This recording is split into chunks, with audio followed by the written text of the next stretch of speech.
ಚುನಾವಣೆಯ ಸಂದರ್ಭದಲ್ಲಿ ಕೆಪಿಸಿಸಿ ಅಧ್ಯಕ್ಷ ಡಿಕೆ ಶಿವಕುಮಾರ್ಗೆ ಹೈಕೋರ್ಟ್ ಬಿಗ್ ರಿಲೀಫ್ ಅನ್ನು ಕೊಟ್ಟಿದೆ.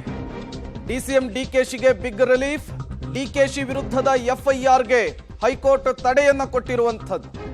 ಅಪಾರ್ಟ್ಮೆಂಟ್ನ ನಿವಾಸಿಗಳಿಗೆ ಬೆದರಿಕೆ ಹಾಕಿದಂತಹ ಪ್ರಕರಣವನ್ನ ರದ್ದು ಮಾಡಬೇಕು ಅಂತೇಳಿ ಹೈಕೋರ್ಟ್ನ ಕದವನ್ನ ತಟ್ಟಿದ್ರು ಡಿಸಿಎಂ ಡಿಕೆ ಶಿವಕುಮಾರ್.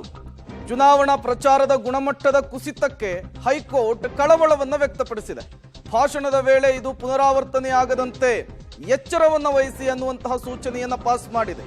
ಡಿಕೆಶಿ ಪರ ವಕೀಲರಿಗೆ ಹೈಕೋರ್ಟ್ ಸೂಚನೆಯನ್ನು ಕೊಟ್ಟಿರುವಂತಹದ್ದು. ಮುಂದಿನ ವಿಚಾರಣೆಯವರೆಗೂ ಕೂಡ ಬಲವಂತದ ಕ್ರಮವನ್ನು ಕೈಗೊಳ್ಳದಂತೆ ಸೂಚನೆಯನ್ನು ಕೊಟ್ಟಿದ್ದಾರೆ. ಮತ್ತಷ್ಟು ಡೀಟೇಲ್ಸ್ ಅನ್ನು ಕೊಡ್ತಾರೆ ನಮ್ಮ ಕ್ರೈಮ್ ಬ್ಯೂರೋ ಹೆಡ್ ಮುರಳೀಧರ್ ದೂರವಾಣಿ ಸಂಪರ್ಕದಲ್ಲಿ ಜಾಯಿನ್ ಆಗಿದ್ದಾರೆ.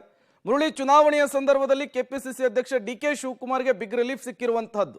ಸಹೋದರನ ಪರವಾಗಿ ಪ್ರಚಾರ ನಡೆಸ್ತಾ ಇದ್ದಂತಹ ಸಂದರ್ಭದಲ್ಲಿ ಬೆದರಿಕೆ ಹಾಕಿದ್ದಾರೆ ಅನ್ನುವಂತಹ ವಿಚಾರಕ್ಕೆ ಆ ಪ್ರಕರಣವನ್ನ ರದ್ದು ಕೊಡಬೇಕು ಅಂತೇಳಿ ಹೈಕೋರ್ಟ್ನ ಮೆಟ್ಟಿಲೇರಿದ್ರು.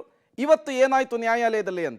ಖಂಡಿತವಾಗಿಯೂ ಪ್ರೇಮ್, ಯಾಕಂದ್ರೆ ಪ್ರಮುಖವಾಗಿ ಈ ಪ್ರಕರಣಕ್ಕೆ ಸಂಬಂಧಪಟ್ಟಂತೆ ಚುನಾವಣಾಧಿಕಾರಿಗಳೇ ಒಂದು ದೂರನ್ನ ಕೊಟ್ಟಿದ್ರು. ದೂರನ್ನ ಆಧರಿಸಿ RNC ಪೊಲೀಸರು ಒಂದು ಪ್ರಕರಣವನ್ನ ದಾಖಲು ಮಾಡ್ಕೊಂಡಿದ್ರು.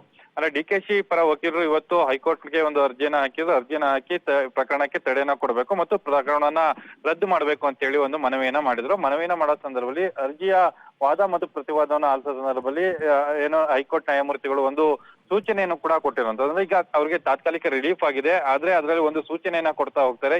ಎಚ್ಚರಿಕೆಯನ್ನು ಕೂಡ ಕೊಟ್ಟಿರುವಂತದ್ದು. ಭಾಷಣದಲ್ಲಿ ಈ ರೀತಿಯಲ್ಲಿ ಪುನರಾವರ್ತನೆ ಆಗುವಂತದ್ದಾಗಿರ್ಬೋದು, ಜೊತೆಗೆ ಬೆದರಿಕೆ ಹಾಕುವಂತದ್ದು ಅಥವಾ ಬೇರೆ ರೀತಿಯ ಅಂಶಗಳನ್ನ ಒಡ್ಡಂತದ್ದು ಈ ರೀತಿಯಲ್ಲಿ ಮಾಡಬಾರ್ದು. ಆ ರೀತಿಯಲ್ಲಿ ಎಚ್ಚರಿಕೆಗಳನ್ನ ವಹಿಸಬೇಕು. ಜೊತೆಗೆ ನಿಮ್ಮ ಕಕ್ಷಿದಾರರಿಗೆ ಈ ಮಾಹಿತಿಯನ್ನ ತಿಳಿಸಿ ಅಂತೇಳಿ ಈಗ ಹೈಕೋರ್ಟ್ ನ್ಯಾಯಮೂರ್ತಿಗಳು ಕೂಡ ಒಂದು ಮಾಹಿತಿಯನ್ನ ಕೊಟ್ಟಿದ್ದಾರೆ. ಜೊತೆಗೆ ಡಿಕೆ ಶಿವಕುಮಾರ್ ಅವರ ವಿರುದ್ಧ ಯಾವುದೇ ರೀತಿಯ ಬಲವಂತದ ಕ್ರಮಗಳನ್ನ ಕೈಗೊಳ್ಳಬಾರದು. ಜೊತೆಗೆ ಅವರ ವಿರುದ್ಧ ಹಾಕಿರುವಂತಹ ಪ್ರಕರಣ ಏನಿತ್ತು ಅದಕ್ಕೆ ತಾತ್ಕಾಲಿಕ ತಡೆಯನ್ನು ಕೂಡ ಕೊಟ್ಟಿರುವಂತದ್ದು. ಮುಂದಿನ ವಿಚಾರಣಾ ತನಕ ಕೂಡ ಯಾವುದೇ ರೀತಿಯ ಕ್ರಮಗಳಾಗ್ಲಿ ಅಥವಾ ವಿಚಾರಣೆಯನ್ನಾಗ್ಲಿ ಮಾಡಬಾರ್ದು ಅಂತೇಳಿ ಈಗ ಒಂದು ತಾತ್ಕಾಲಿಕ ರಿಲೀಫ್ ಅನ್ನು ಕೂಡ ಕೊಟ್ಟಿರುವಂತದ್ದು. Prem, okay, thank you Murali ತಮ್ಮೆಲ್ಲ ಮಾಹಿತಿಗಾಗಿ.